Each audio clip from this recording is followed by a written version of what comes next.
जय हिंद साथियों। टॉपिक में आज हम लोग पढ़ेंगे, प्रैक्टिस सेट हल करेंगे जीएस, जो वनडे एग्ज़ाम के लिए बहुत ही महत्वपूर्ण होगा। बिना विलंब किए हम लोग स्टार्ट कर रहे हैं क्वेश्चन से। पहला क्वेश्चन है, आपकी स्क्रीन पर रहेगा।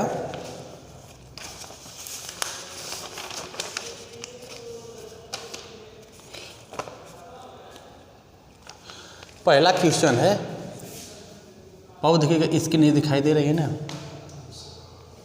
पहला क्वेश्चन है, फिटकरी का इस्तेमाल कहाँ होता है? फिटकरी का इस्तेमाल, फिटकरी का इस्तेमाल कहाँ होता है?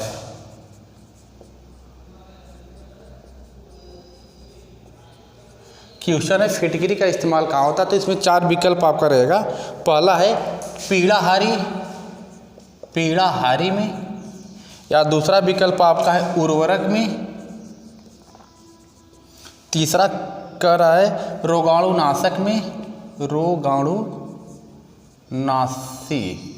और चौथा विकल्प है इसमें जलशोधक में, जलशोधक।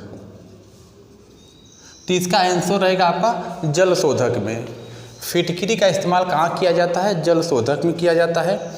यदि जलशोधक नहीं रहता तब रोगाणुनाशी भी हो जाएगा, मतलब सबसे नंबर 1 पर जलशोधक रहेगा। अगर विकल्प में जलशोधक नहीं रहता, कोई दूसरा रहता, तो वहाँ पर हम रोगाणुनाशी को डालते। ठीक, क्लियर हो रहा है। अब इसका रासायनिक सूत्र भी पूछा जाता है, रासायनिक सूत्र। फिटकरी का रासायनिक सूत्र भी कई परीक्षाओं में पूछा गया। तो फिटकरी का रासायनिक सूत्र देख लीजिए, K2SO4, K2SO4 Al2, K2SO4 Al2 SO4 का होल थ्राइज 24 H2O, थोड़ा बड़ा है। रासायनिक सूत्र K2SO4 Al2, कोष्ठ में SO4 का होल थ्राइज 24 H2O, यह फिटकरी का रासायनिक सूत्र है। दूसरा क्वेश्चन कह रहा है, सिरका का व्यापारिक नाम क्या है? सिरका का व्यापारिक नाम क्या है? क्वेश्चन है, सिरका का व्यापारिक नाम क्या है? तो देखिए विकल्प आपका दिया है एसिटिक अम्ल, एसिटिक अम्ल। दूसरा विकल्प है आपका इसमें क्लोरोफार्म।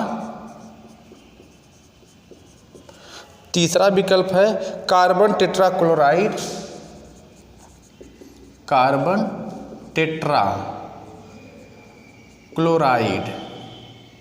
और चौथा इसमें दे रहा है कोई नहीं, कह रहा है कोई नहीं। चार विकल्प है। तो सिरका का व्यापारिक नाम पूछा है तो होता है एसिटिक अम्ल। सिरका का व्यापारिक नाम एसिटिक अम्ल है। ठीक है, इसका रासायनिक सूत्र भी पूछ देता है, तो CH3COOH इसका रासायनिक सूत्र, यानी सिरका का रासायनिक सूत्र क्या हो जाएगा? CH3COOH। क्लियर। अगला क्वेश्चन है, मरुद्वीप संबंधित है। तीसरा क्वेश्चन है, मरुद्वीप संबंधित है। क्वेश्चन है, मरुद्वीप संबंधित है, तो मरुद्वीप किससे संबंधित? विकल्प आप ले लीजिए। पहला विकल्प ग्लेशियर, ग्लेशियर। दूसरा विकल्प इसमें है आपका रेगिस्तान, रेगिस्तान। तीसरा विकल्प है द्वीप, और चौथा है पर्वत। तो मरुद्वीप का संबंध किससे है? रेगिस्तान से है। ठीक। अगला क्वेश्चन आप इसमें है, चौथा है, नीचे किसकी कट नहीं रही है? नहीं, ठीक है। अगला क्वेश्चन है, भारत में उच्चतम न्यायालय की प्रथम महिला न्यायाधीश कौन थी? भारत में उच्चतम न्यायालय की प्रथम महिला न्यायाधीश कौन थी? क्वेश्चन है भारत में उच्चतम न्यायालय की प्रथम महिला न्यायाधीश कौन थे? तो पहला विकल्प है लीला सेठ। लीला सेठ। दूसरा विकल्प आपका इसमें है फातिमा बीबी। फातिमा बीबी।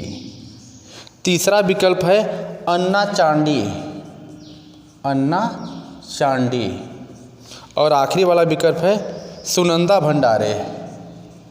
सुनंदा भंडारे।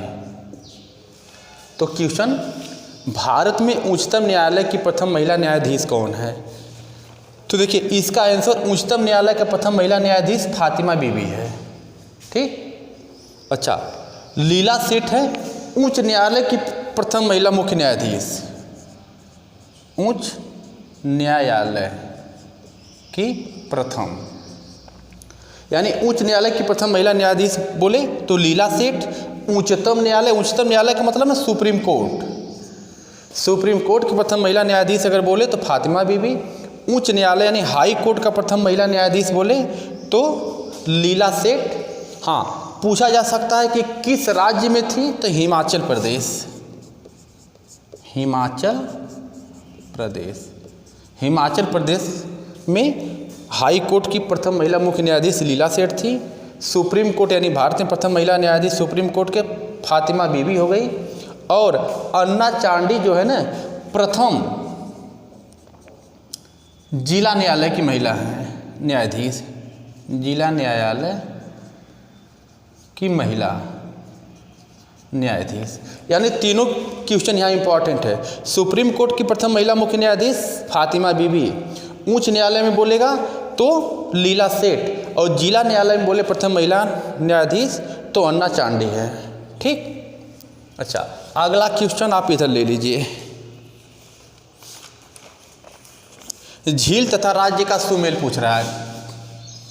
यहाँ 5वां क्वेश्चन है। इधर आप स्क्रीन देख लीजिए तो।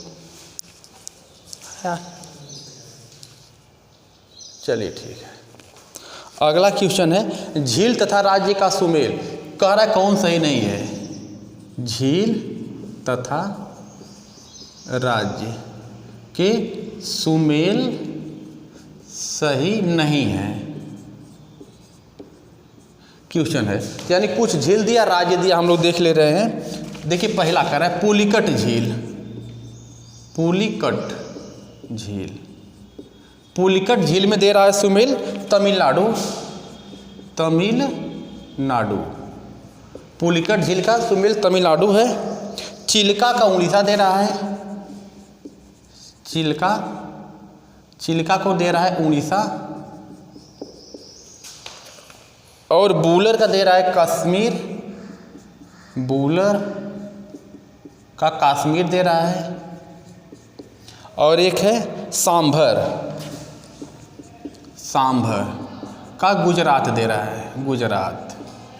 तो हमसे पूछा है झील तथा राज्य में सुमेल नहीं है, कौन सुमेलित नहीं है? तो पुलिकट झील तमिलनाडु में है, यह सही है। चिल्का झील उड़ीसा में पड़ती है, ये भी सही है। बूलर झील जम्मू कश्मीर में पड़ती है, ये भी सही है। सांभर झील गुजरात में नहीं पड़ती, यानी यह विकल्प आपका प्रश्न में सही रहेगा क्योंकि यही सुमेल नहीं है। अब सांभर झील है कहाँ? राजस्थान में पड़ती है। राजस्थान। क्लियर हो गया? पुलिकट झील तमिलनाडु में, चिल्का झील उड़ीसा में, बूलर झील जम्मू कश्मीर में, सांभर झील राजस्थान में पड़ती। तो हमसे पूछा था कौन सुमेलित नहीं है, तो यही सुमेलित नहीं है क्योंकि सांभर को गुजरात दिया था और पड़ती कहाँ है? राजस्थान में। ठीक। अगला क्वेश्चन 6वां है।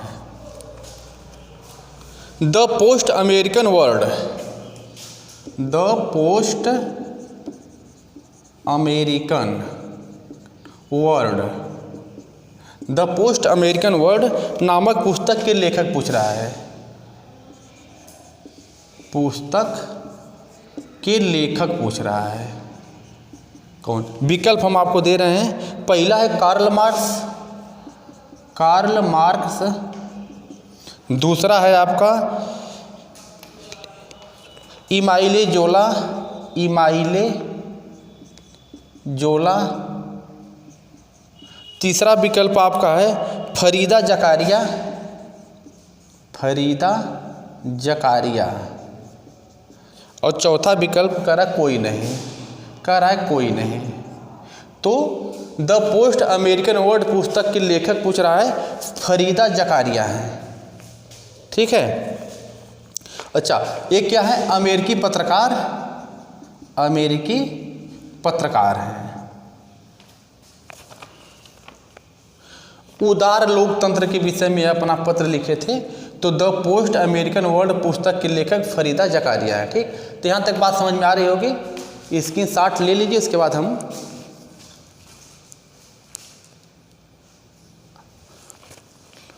हाँ चलिए अगला क्वेश्चन देखिए।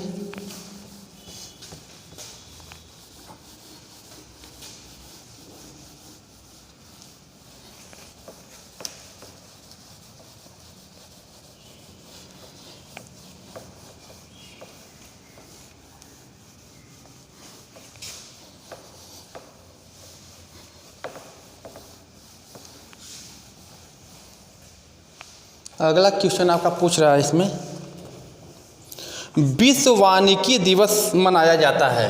क्वेश्चन है विश्व वानिकी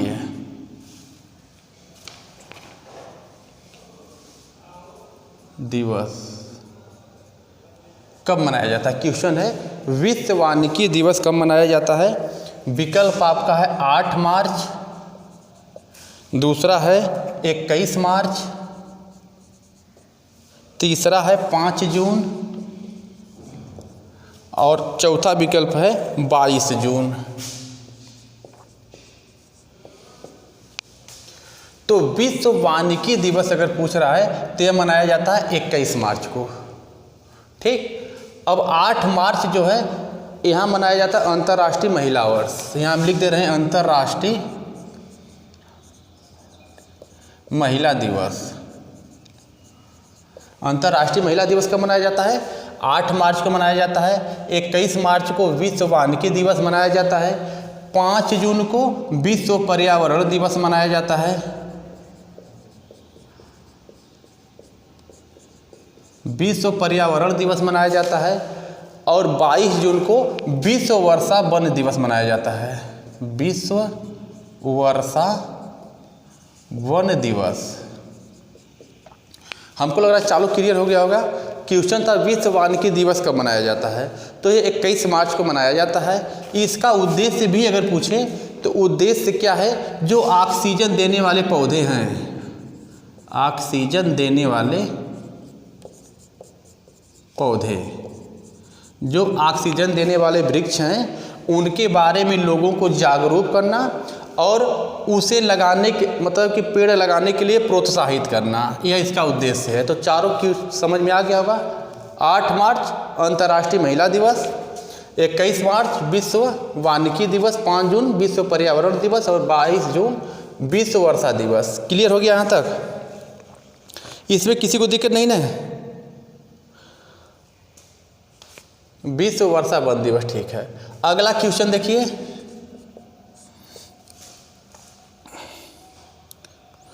ड्राफ्टिंग कमेटी का चेयरमैन कौन था? ड्राफ्टिंग कमेटी का चेयरमैन कौन था? क्वेश्चन है ड्राफ्टिंग कमेटी का चेयरमैन कौन था? विकल्प आपके सामने है एन गोपाला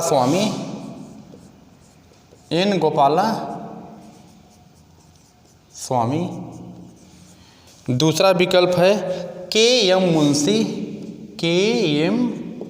मुंशी, तीसरा विकल्प था एन माधव राव और चौथा विकल्प आपका था डॉक्टर भीमराव अंबेडकर। तो इसका आंसर रहेगा doctor Bhimrao Ambedkar. Drafting committee का चेयरमैन डॉक्टर भीमराव अंबेडकर थे। ड्राफ्टिंग कमेटी का अन्य नाम मसौदा समिति भी बोल सकते हैं इसको आप, मसौदा समिति, या इसको प्रारूप समिति भी कह सकते हैं, प्रारूप समिति। यानी ड्राफ्टिंग कमेटी, मसौदा समिति, प्रारूप समिति, यह तीनों मिला के एक नाम है। इसका चेयरमैन पूछा गया था तो डॉक्टर भीमराव अंबेडकर थे। इसमें सदस्यों की संख्या पूछा जा सकता है, तो सदस्यों की संख्या 7। क्लियर। अगला क्वेश्चन है, किस देश में 31 अगस्त को स्वतंत्रता दिवस मनाया जाता है? क्वेश्चन है, किस देश में 31 अगस्त को स्वतंत्रता दिवस मनाया जाता है?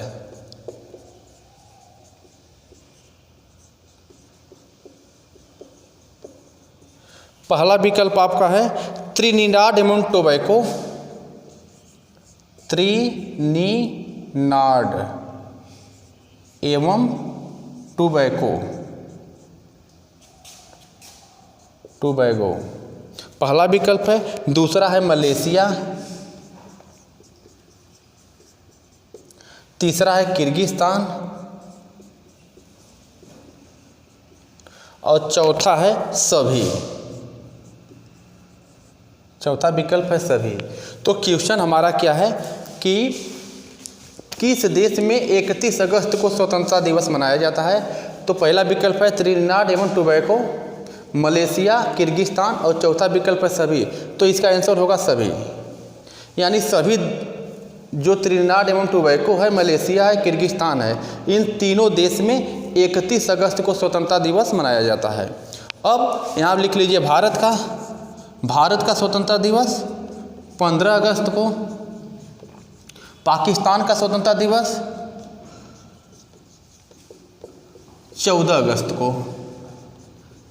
यानी पाकिस्तान अपना स्वतंत्रता दिवस 14 अगस्त को मनाता है, भारत 15 अगस्त को मनाता है, 31 अगस्त को त्रिनिदाद एवं टोबैको, मलेशिया, किर्गिस्तान तीनों अपना स्वतंत्रता दिवस मनाते हैं। क्लियर है यहाँ तक? अगला क्वेश्चन है आपका, भारत का हिमाद्री स्टेशन कहाँ स्थित है? क्वेश्चन है,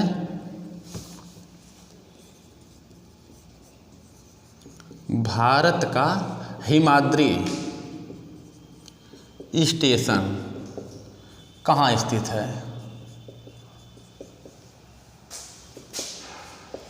भारत का हिमाद्री स्टेशन कहाँ स्थित है? विकल्प आप ले लीजिए, आर्कटिक, दूसरा विकल्प है अंटार्कटिक, तीसरा विकल्प है पूर्वोत्तर हिमालय,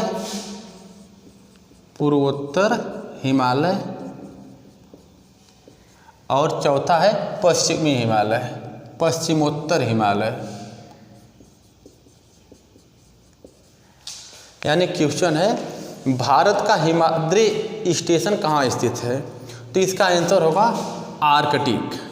अब समझ में नहीं आ रहा होगा कि आर्कटिक क्या है, तो जब हम विश्व मानचित्र पढ़ते हैं तो इस तरह जब देखते हैं तो एक एशिया महाद्वीप है, इसी से सटा हुआ यूरोप है, थोड़ा सा हट के उत्तरी अमेरिका है, नीचे दक्षिणी अमेरिका, इस साइड अफ्रीका है, यहाँ ऑस्ट्रेलिया है, नीचे इस तरह करके देखेंगे तो अंटार्कटिका है, अंटार्कटिका, और ऊपर जो है इस तरह करके यह आर्कटिक। तो हमारा क्वेश्चन क्या था? भारत का हिमाद्री स्टेशन कहाँ स्थित है? तो आर्कटिक पर है। यानी जो ऊपर वाला है यहाँ पर भारत का हिमाद्री स्टेशन है। इसके साथ साथ एक और है इंडार्क। यानी आर्कटिक पे भारत के 2 स्टेशन हैं, एक का नाम है हिमाद्री जो क्वेश्चन पूछा गया है, एक का नाम आप याद रख लीजिए इंडार्क। हिमाद्री, इंडार्क आर्कटिक पर है, और जो अंटार्कटिक है यहाँ पर 3 स्टेशन हैं, एक का नाम है दक्षिणी गंगोत्री, एक का नाम है मैत्री, एक का नाम है भारती। तो क्लियर हो गया क्वेश्चन। अंटार्कटिक पर 3 स्टेशन भारत के, दक्षिणी गंगोत्री, मैत्री, भारती, और आर्कटिक पर 2 हैं, इंडार्क और हिमाद्री। क्लियर। अगला क्वेश्चन,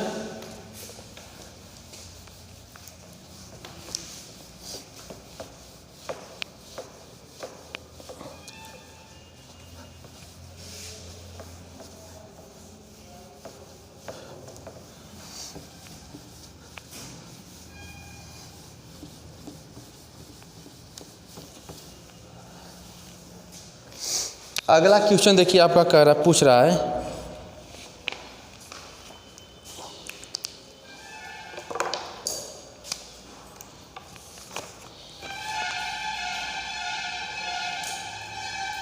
कौन सा देश मरकरी का उत्पादन सर्वाधिक करता है। क्वेश्चन है कौन सा देश मरकरी का सर्वाधिक उत्पादन करता है। विकल्प आपके साथ है मैक्सिको, कनाडा, मैक्सिको, कनाडा, अगला है इटली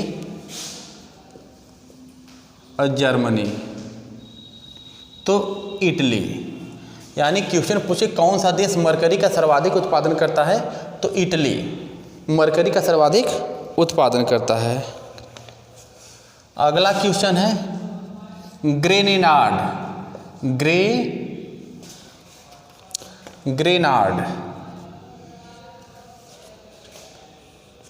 कहाँ स्थित है, कहाँ स्थित है। ग्रेनाड कहाँ स्थित है, तो देखिए ग्रेनाड जो है, विकल्प आप इसमें देख लीजिए। पहला है प्रशांत महासागर, प्रशांत महासागर, दूसरा है कैरेबियन सागर, कैरेबियन सागर, तीसरा है हिंद महासागर, हिंद महासागर, और चौथा है आपका भूमध्य सागर, भूमध्य। तो आपसे पूछा ग्रेनाड कहाँ स्थित है, तो एक कैरेबियन सागर और अटलांटिक सागर के बीच में स्थित है। यह अटलांटिक सागर और कैरेबियन सागर के बीच में है। अटलांटिक सागर और कैरेबियन सागर के बीच में ग्रेनाड स्थित है। प्रशांत महासागर है, इसकी खासियत क्या है, विश्व का सबसे बड़ा महासागर है, सबसे बड़ा महासागर कौन है, प्रशांत महासागर। अच्छा, हिंद महासागर है, इसको अर्ध महासागर कहा गया है। भूमध्य सागर की आपकी खासियत रहेगी, भूमध्य सागर में जिब्राल्टर एक स्थान है, जिब्राल्टर को भूमध्य सागर की कुंजी कहा गया है, भूमध्य सागर की कुंजी कहा जाता है। एक ज्वालामुखी है स्ट्राम्बोली, इसे भूमध्य सागर का प्रकाश स्तंभ कहा जाता है, प्रकाश स्तंभ कहा जाता है। तो एक क्वेश्चन पूछा था हमसे ग्रेनाड कहाँ स्थित है, तो यह था कैरेबियन में, यानी अटलांटिक सागर, कैरेबियन सागर और अटलांटिक सागर के बीच में ग्रेनाड स्थित है। प्रशांत महासागर की खासियत क्या है, विश्व का सबसे बड़ा महासागर है। हिंद महासागर को क्या कहा जाता है, अर्ध महासागर कहा जाता है। भूमध्य सागर में एक जिब्राल्टर स्थान है जिसे भूमध्य सागर की कुंजी कहा जाता है। एक स्ट्राम्बोली ज्वालामुखी है जिसको भूमध्य सागर का प्रकाश स्तंभ कहा जाता है। अब यहाँ अटलांटिक सागर जो है, यस के आकार का पूछे कौन सागर है, तो अटलांटिक है, यस के आकार का, यानी अंग्रेजी में जो अल्फ़ाबेट यस होता है, यस के आकार का कौन सागर है, तो अटलांटिक सागर है। अंध महासागर पूछे, अंध महासागर, तब भी अटलांटिक सागर है। ठीक, अगला क्वेश्चन है आपका, सिल्क का सर्वाधिक उत्पादक देश है, सिल्क का सर्वाधिक उत्पादक देश। क्वेश्चन पूछ रहा है सिल्क का सर्वाधिक उत्पादक देश कौन है? तो पहला दे रहा है भारत विकल्प, भारत। दूसरा पर है चीन दिया है विकल्प, तीसरा दिया है जापान और चौथा विकल्प आपका है ब्राज़ील। तो सिल्क का सर्वाधिक उत्पादक देश कौन है? चीन है। विश्व में सबसे ज़्यादा सिल्क का उत्पादन करने वाला देश कौन है? चीन है। ठीक। अच्छा, भारत का स्थान दूसरा है, भारत का स्थान दूसरा है। विश्व में सिल्क उत्पादन में भारत का स्थान दूसरा है और चीन का पहला है। क्लियर? अगला क्वेश्चन है आपका, कौन सी नदी विषुवत रेखा को 2 बार काटती है? क्वेश्चन है कौन सी नदी विषुवत रेखा को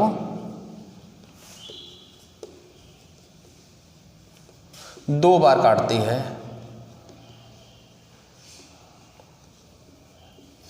कौन सी नदी विषुवत रेखा को 2 बार काटती है, यह क्वेश्चन है। तो इसमें पहला विकल्प है अमेजन, अमेजन। दूसरा विकल्प आपका है नील नदी, तीसरा विकल्प है कांगो,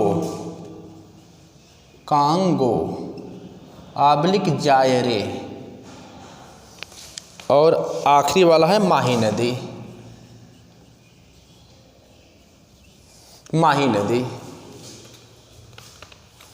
अब हमारा क्वेश्चन क्या है, कौन सी नदी विषुवत रेखा को 2 बार काटती है? तो कांगो एवं जायरे नदी जो है विषुवत रेखा को 2 बार काटती है। ठीक। यह जो माही नदी है यह भारत में पड़ती है, कर्क रेखा को 2 बार काटती है, कर्क रेखा को 2 बार काटती है। एक हम इधर लिख दे रहे हैं लिम्पोपो नदी, लिम्पोपो नदी। नीचे किसकी दिखाई दे रही है?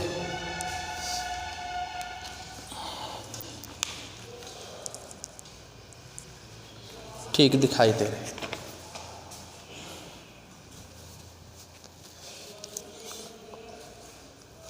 देखिए क्वेश्चन था कौन सी नदी विषुवत रेखा को 2 बार काटती है? तो कांगो एवं जायरे नदी विषुवत रेखा को 2 बार काटती है। माही नदी जो है ये भारत में पड़ती है, मध्य प्रदेश में, यह कर्क रेखा को 2 बार काटती है। लिम्पोपो नदी दक्षिण अफ्रीका में पड़ती है, दक्षिण अफ्रीका में, यह मकर रेखा को 2 बार काटती है। तो यहाँ से क्वेश्चन तीनों क्लियर हो गए होंगे। विषुवत रेखा को 2 बार काटने वाली नदी कौन है? कांगो एवं जायरे नदी, यह भी अफ्रीका महाद्वीप में है। माही नदी भारत में है जो कर्क रेखा को 2 बार काटती है। लिम्पोपो नदी दक्षिण अफ्रीका में जो मकर रेखा को 2 बार काटती है। नील नदी की क्या खासियत है? विश्व की सबसे लंबी नदी, सबसे लंबी नदी कौन है? नील नदी है। इस पर एक बांध है जिसका नाम है आसवान बांध। नील नदी किस सागर में विलीन होती है? तो यह भूमध्य सागर में मिलती है, भूमध्य सागर में। अच्छा, विश्व की सबसे बड़ी नदी, तो सबसे बड़ी अगर बोले तो अमेजन नदी है, सबसे बड़ी नदी अमेजन है। अमेजन नदी किस सागर में विलीन होती है? तो अटलांटिक सागर में। एक क्वेश्चन से हम एक प्रश्न से हम लोग कई आंसर देखेंगे, कई क्वेश्चन मिल जाएगा आपका। क्लियर हो गया होगा यहाँ पर। विषुवत रेखा को 2 बार काटने वाली नदी कांगो या जायरे, दोनों का एक ही नाम है। माही नदी कर्क रेखा को 2 बार काटती है। लिम्पोपो नदी जो दक्षिण अफ्रीका में मकर रेखा को 2 बार काटती है। विश्व की सबसे लंबी नदी पूछे तो नील नदी, नील नदी पर बांध पूछे तो आसवान बांध। नील नदी किसमें विलीन होती है? किस सागर में? तो भूमध्य सागर में। अमेजन नदी विश्व की सबसे बड़ी नदी है, किस सागर में विलीन होती है? तो अटलांटिक सागर में। अगला क्वेश्चन देखिए,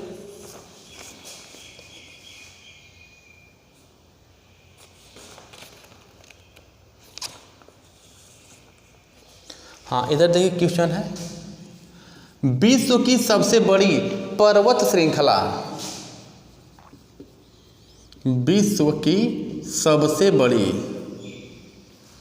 पर्वत श्रृंखला, विश्व की सबसे बड़ी पर्वत श्रृंखला अगर पूछे तो विकल्प है आल्प्स, आल्प्स, दूसरा आपका है काराकोरम, काराकोरम, तीसरा है एंडीज, एंडीज है, और चौथा विकल्प है तिब्बत। तो विश्व की सबसे बड़ी पर्वत श्रृंखला, या इसको सबसे लंबी भी बोल सकता है, तो एंडीज पर्वत है, दक्षिण अमेरिका में पड़ता है। विश्व की सबसे लंबी पर्वत श्रृंखला एंडीज है। विश्व की सबसे ऊंची अगर बोल देगा तो माउंट एवरेस्ट, अगर सबसे ऊंची बोले तो माउंट एवरेस्ट। किसमें? नेपाल में पड़ती है। ठीक, तो हमारा क्वेश्चन था विश्व की सबसे लंबी पर्वत, नहीं, विश्व की सबसे बड़ी पर्वत श्रृंखला, या विश्व की सबसे लंबी भी बोलेगा तो एंडीज हो जाएगा, लेकिन विश्व की सबसे ऊंची बोलेगा तो माउंट एवरेस्ट हो जाएगा, जो नेपाल में पड़ती है। अगला क्वेश्चन है, भारत का पहला न्यूक्लियर रिएक्टर कौन है? भारत का पहला न्यूक्लियर रिएक्टर कौन है? क्वेश्चन है भारत का पहला न्यूक्लियर रिएक्टर कौन है? तो विकल्प है आपका पहला ध्रुव, दूसरा विकल्प है हर्षा, तीसरा विकल्प है अप्सरा, और चौथा विकल्प है विपुला। विपुला, तो अप्सरा है। भारत का पहला न्यूक्लियर रिएक्टर कौन है? अप्सरा है। यह यूनाइटेड किंगडम यूके के सहयोग से बनाया गया था। ठीक, अगला क्वेश्चन आपको कह रहा है, क्वेश्चन है बुद्ध को महापरिनिर्वाण कहाँ प्राप्त हुआ था? बुद्ध को महापरिनिर्वाण कहाँ प्राप्त हुआ था? बुद्ध को महापरिनिर्वाण कहाँ प्राप्त हुआ? विकल्प है, पहला है बोध गया, बोध गया, दूसरा विकल्प आपका है कुशीनगर, तीसरा विकल्प है राजगृह, और चौथा विकल्प है वैशाली। तो इसका आंसर आपका हो जाएगा कुशीनगर। यानी जो गौतम बुद्ध की मृत्यु हुई थी, मृत्यु लिख लीजिए यहाँ पर, मृत्यु, गौतम बुद्ध की मृत्यु को महापरिनिर्वाण कहा जाता है। यह जो बोध गया बिहार में पड़ता है, यहाँ पर इनको ज्ञान प्राप्त हुआ था। गौतम बुद्ध को ज्ञान कहाँ प्राप्त हुआ था? बोध गया बिहार में। मृत्यु कहाँ हुई थी? कुशीनगर में, जिसको महापरिनिर्वाण कहा जाता है। हमसे क्वेश्चन ये पूछा था कि बुद्ध को महापरिनिर्वाण कहाँ प्राप्त हुआ? तो कुशीनगर में। राजगृह, ये जो राजगृह है इसका संबंध गृह त्याग से है, इसका संबंध गृह त्याग से है। अच्छा, गृह त्याग की घटना को महाभिनिष्क्रमण कहा जाता है। महाभिनिष्क्रमण, महाभिनिष्क्रमण कहा जाता है। बौद्ध संघ में महिलाओं का प्रवेश वैशाली से प्रारंभ हुआ, तो संघ में महिला प्रवेश कहाँ से हुआ है? वैशाली से हुआ है। क्वेश्चन पूछा गया है कि मतलब कि संघ में महिलाओं के प्रवेश का सुझाव कौन दिया बुद्ध को? तो इनका सबसे प्रिय शिष्य था आनंद, प्रिय शिष्य आनंद।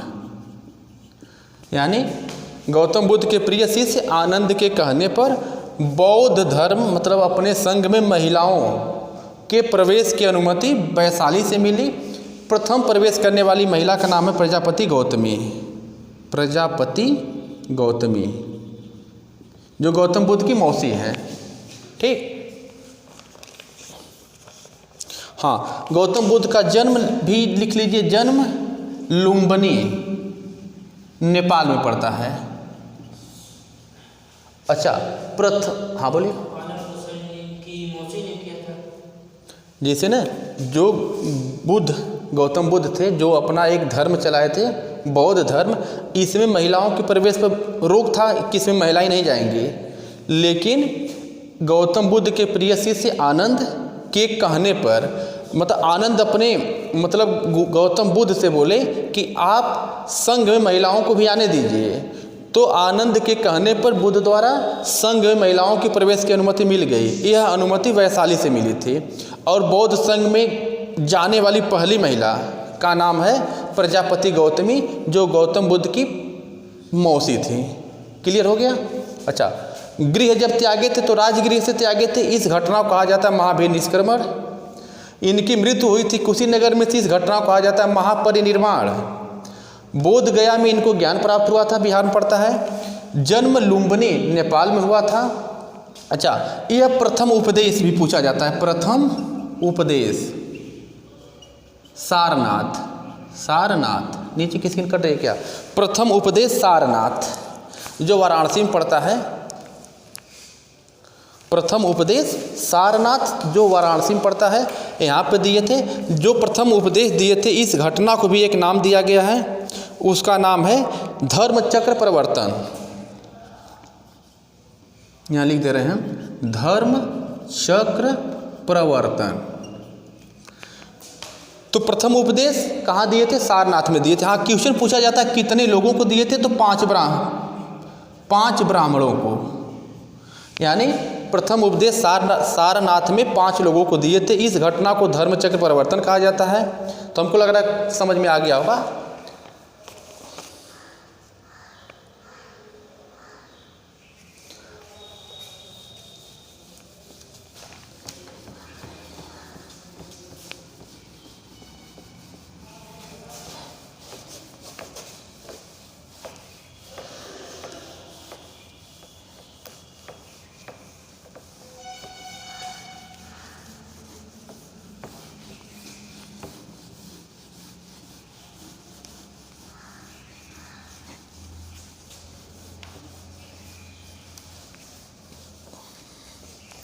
अगला क्वेश्चन देख लीजिए। हिंद स्वराज पुस्तक किसने लिखी है? क्वेश्चन है हिंद स्वराज पुस्तक किसने लिखी है? क्वेश्चन पूछ रहा है हिंद स्वराज पुस्तक किसने लिखी है। विकल्प आपके सामने है बाल गंगाधर तिलक। पहला विकल्प है बाल गंगाधर तिलक। दूसरा विकल्प है महात्मा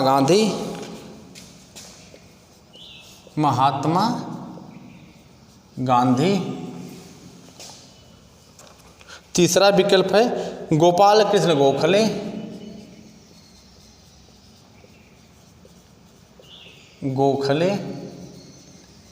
और चौथा विकल्प है आपका एम.जी. रनाडे। तो हिंद स्वराज पुस्तक किसने लिखी है? क्वेश्चन है आपका। तो इसमें आंसर आ जाएगा महात्मा गांधी। हिंद स्वराज पुस्तक किसके द्वारा लिखी गई है बाबू? तो महात्मा गांधी के द्वारा लिखी गई है 1909 में। 1909 में महात्मा गांधी द्वारा हिंद स्वराज पुस्तक किस भाषा में पूछे? तो गुजराती भाषा में लिखी गई है। हाँ, कहाँ लिखी गई थी? तो मांडले जेल में लिखी गई थी। मांडले जेल यह कहाँ पड़ता है? वर्मा जो इस समय म्यांमार है। तो क्वेश्चन क्लियर हो गया होगा। हिंद स्वराज पुस्तक किसके द्वारा लिखी गई है? तो महात्मा गांधी द्वारा लिखी गई थी। कब लिखी गई थी? तो 1909 में लिखी गई थी। किस भाषा में लिखी गई? गुजराती भाषा में लिखी गई। कहाँ पर लिखी गई? तो मांडले जेल में लिखी गई थी। मांडले जेल नहीं रहेगा यार। जब महात्मा गांधी इंग्लैंड से दक्षिण अफ्रीका आ रहे थे तो पानी वाले जहाज में लिखे थे। पानी वाले जहाज में, समुद्र में। महात्मा क्वेश्चन है हिंद स्वराज पुस्तक किसके द्वारा लिखी गई? तो हिंद स्वराज पुस्तक महात्मा गांधी द्वारा 1909 में गुजराती भाषा में लिखी गई थी। जब महात्मा गांधी इंग्लैंड से दक्षिण अफ्रीका आ रहे थे, जो पानी वाला जहाज़ था, उसी पानी वाले जहाज़ में इसको लिखे थे। क्लियर हो गया? अच्छा, अब इसमें आपका विकल्प था बाल गंगाधर तिलक भी हैं इसमें, तो इनके द्वारा लिखी गई पुस्तक का नाम है गीता रहस्य।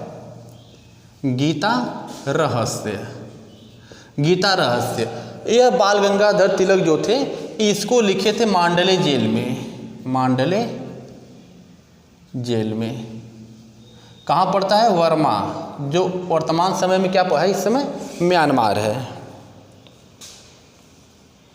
Gopal Krishna Gokhale servant of India. Servant of India, servant of India पुस्तक किसके द्वारा लिखी गई है? तो गोपाल कृष्ण गोखले।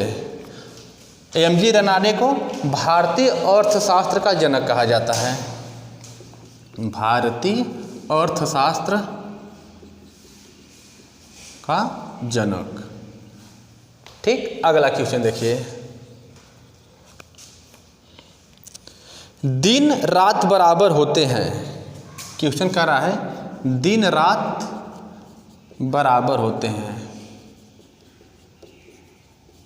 तो पहला विकल्प आपका है विषुवत रेखा।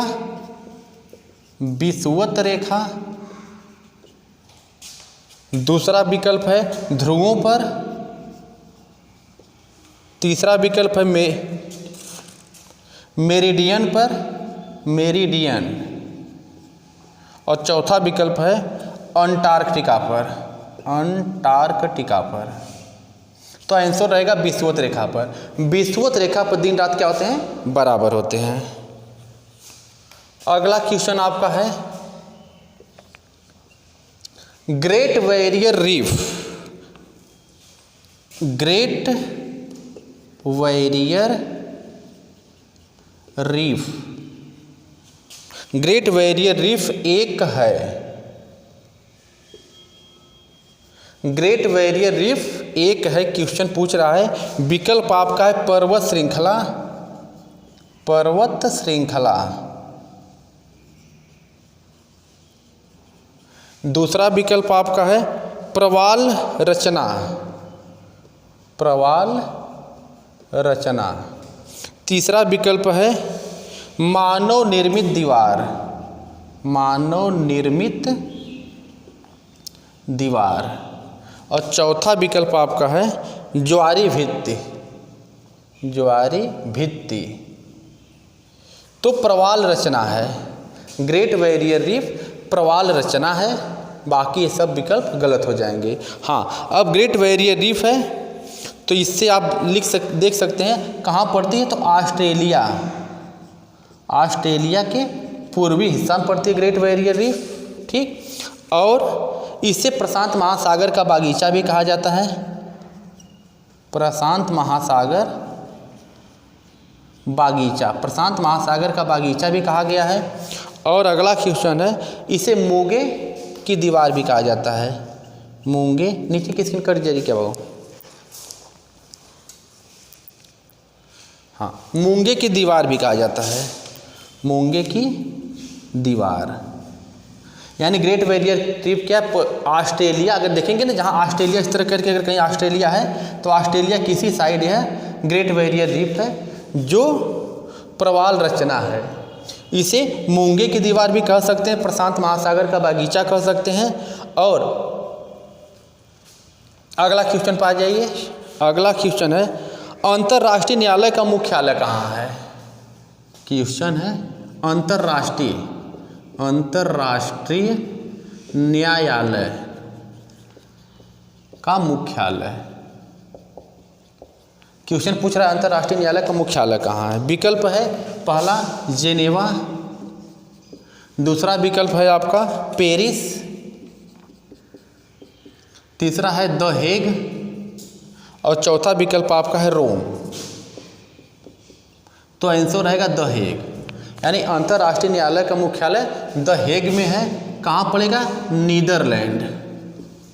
नीदरलैंड में है। ठीक है, इसमें न्यायाधीशों की संख्या पूछी जाती है। न्यायाधीशों की संख्या 15 होती है। इन 15 न्यायाधीशों में 5 न्यायाधीश जो होते हैं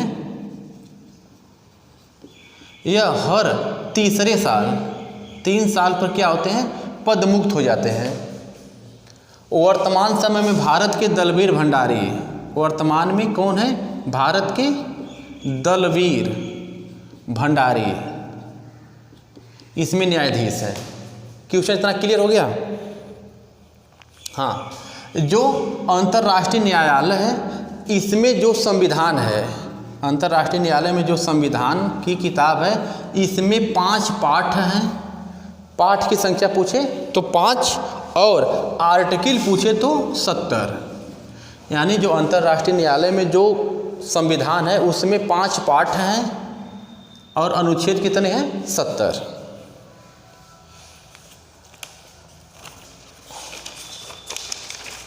अगला क्वेश्चन ले लीजिए। अंतर्राष्ट्रीय परमाणु ऊर्जा एजेंसी का मुख्यालय कहाँ है? अंतर्राष्ट्रीय परमाणु ऊर्जा एजेंसी का मुख्यालय, अंतर्राष्ट्रीय परमाणु ऊर्जा एजेंसी का मुख्यालय कहाँ है? तो पहला विकल्प है जिनेवा, दूसरा विकल्प है पेरिस, तीसरा है वियना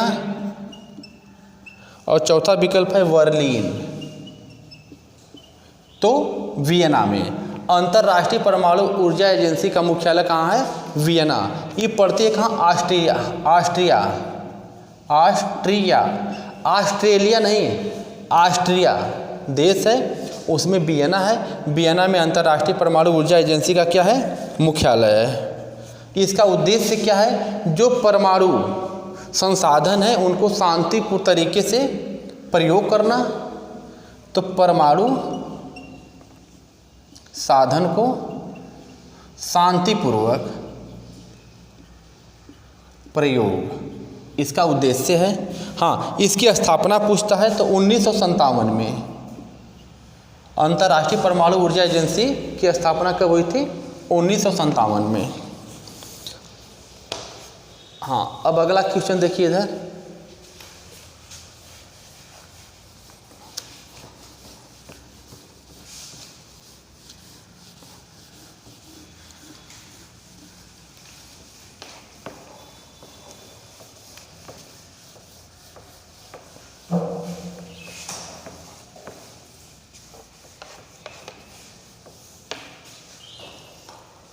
अगला क्वेश्चन आपके सामने रहेगा।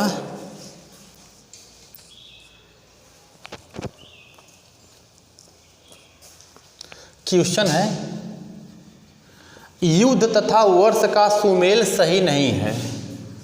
युद्ध तथा वर्ष का सुमेल सही नहीं है। क्वेश्चन है आपका, युद्ध तथा वर्ष का सुमेल सही नहीं है। पहला है पानीपत का प्रथम युद्ध, पानीपत का प्रथम युद्ध।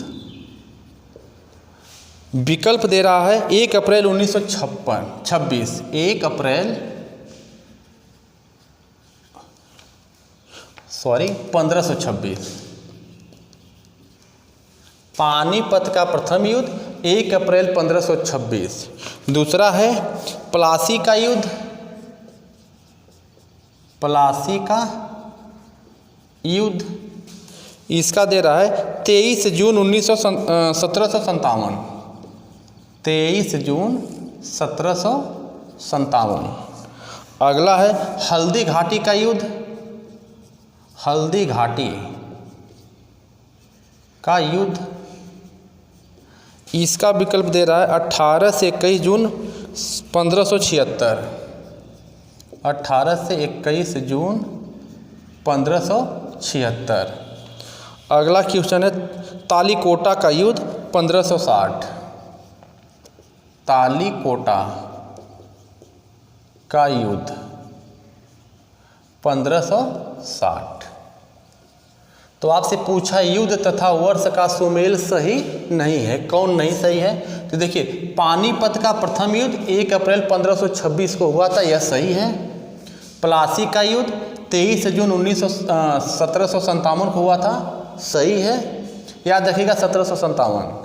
हल्दी घाटी का युद्ध 18 से 21 जून 1576 को हुआ था, ये भी सही है। यह जो तालीकोटा का युद्ध है 1560 दिया है, 1560 में न होके 1565 में हुआ था, इसका यह सही होगा। लेकिन आपसे पूछा था कि युद्ध तथा वर्ष का सुमेल सही नहीं है, कौन नहीं सही है? तो है, यह नहीं सही है, क्योंकि यह 1560 में नहीं बल्कि कब हुआ था? 1565 में हुआ था। क्लियर हो गया? अगला क्वेश्चन है, हिमालय की चोटी तथा राज्य का सुमेल सही नहीं है। क्वेश्चन है, हिमालय की चोटी तथा राज्य का सुमेल सही नहीं है। हिमालय की चोटी तथा राज्य का सुमेल सही नहीं है। अब विकल्प देंगे तब क्लियर होगा। कह रहा पहला है नंगा पर्वत, नंगा पर्वत, तो इसका दे रहा है जम्मू कश्मीर, जम्मू कश्मीर। दूसरा है नंदा देवी, नंदा देवी, इसका दे रहा है उत्तराखंड। तीसरा कह रहा है कंचनजंगा, कंचनजंगा, इसका दिया है हिमाचल प्रदेश।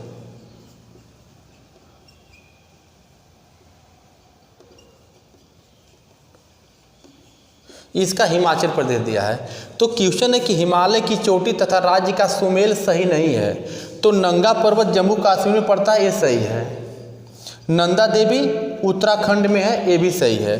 कंचनजंगा जो हिमाचल दिया यही गलत है, क्योंकि सुमेल सही नहीं है। कौन सही नहीं है? तो यही सही नहीं है।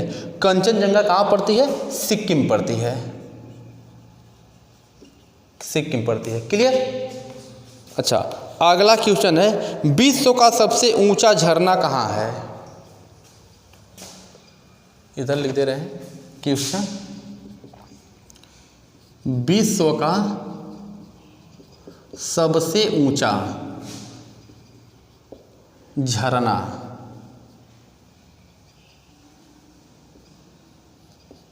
विश्व का सबसे ऊंचा झरना कहाँ है? विकल्प है आपका कनाडा, गुयाना। पहला है कनाडा, दूसरा है गुयाना, तीसरा विकल्प है आपका वेनेजुएला, वेनेजुएला, वेनेजुएला, और चौथा है ऑस्ट्रेलिया, ऑस्ट्रेलिया।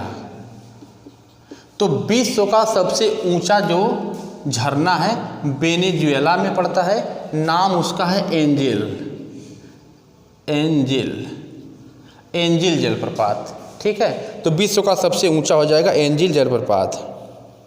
हाँ, दूसरे नंबर का विश्व का सबसे दूसरे नंबर का ऊंचा जलप्रपात पूछे तो दक्षिण अफ्रीका, दक्षिण अफ्रीका में एक है जिसका नाम है तुगेला, तुगेला, तुगेला जलप्रपात। हमको लग रहा है क्लियर हो गया होगा। विश्व का सबसे ऊंचा जलप्रपात अगर पूछे, जलप्रपात का मतलब झरना, तो कौन है? एंजिल है। कहाँ पड़ता है? वेनेजुएला में। तो पूछा था विश्व का सबसे ऊंचा झरना कहाँ है, तो वेनेजुएला में है। नाम क्या हो जाएगा? एंजिल। विश्व का दूसरे नंबर का सबसे ऊंचा झरना दक्षिण अफ्रीका में पड़ता है, नाम रहेगा तुगेला। क्लियर? अच्छा, अगला नंबर है गीत गोविंद के लेखक कौन है? क्वेश्चन है गीत गोविंद के लेखक, गीत गोविंद के लेखक कौन है? गीत गोविंद के लेखक कौन है पूछ रहा है। तो पहला विकल्प है कालिदास, दूसरा है सोमदेव, तीसरा विकल्प है प्रेमचंद्र, और चौथा विकल्प है जयदेव। तो गीत गोविंद के लेखक पूछे तो जयदेव हैं। ठीक, अब कालिदास हैं तो इनकी भी 2-3 रचना लिख लीजिए। मेघदूतम, कुमार संभवम,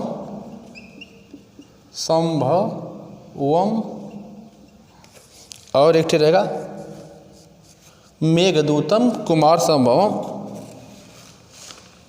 रघुवंशम। यानी कालिदास के 3 महत्वपूर्ण पुस्तक मतलब रचना को देख लीजिएगा। मेघदूतम, कुमार संभवम, रघुवंशम। सोमदेव हैं, सोमदेव की पुस्तक का नाम है कथासरित सागर। कथासरित सागर। प्रेमचंद्र की रचना गोदान, कफन, और जयदेव की क्या है, गीत गोविंद। क्लियर। अगला क्वेश्चन आपका है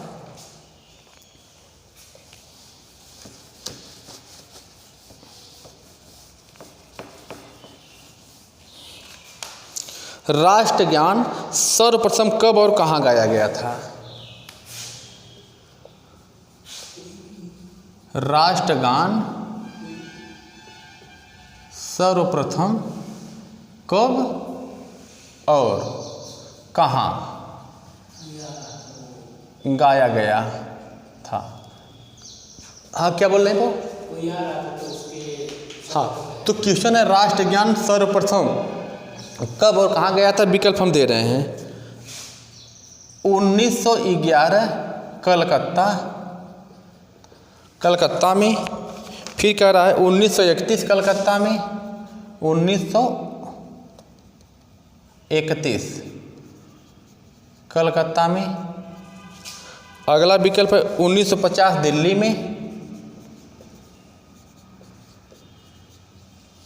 में। अगला क्वेश्चन है 1861 इलाहाबाद में। 1861 इलाहाबाद में। तो कह रहा राष्ट्रगान कब और कहाँ गया था सबसे पहले? तो 1911 कलकत्ता में सबसे पहले गाया गया था। ठीक। अच्छा, राष्ट्रगान की रचयिता भी पूछा जा सकता है, कौन है? रविन्द्रनाथ टैगोर। बिल्कुल सही, रविन्द्रनाथ टैगोर। क्लियर हो रहा है यहाँ तक? चलिए, अच्छा।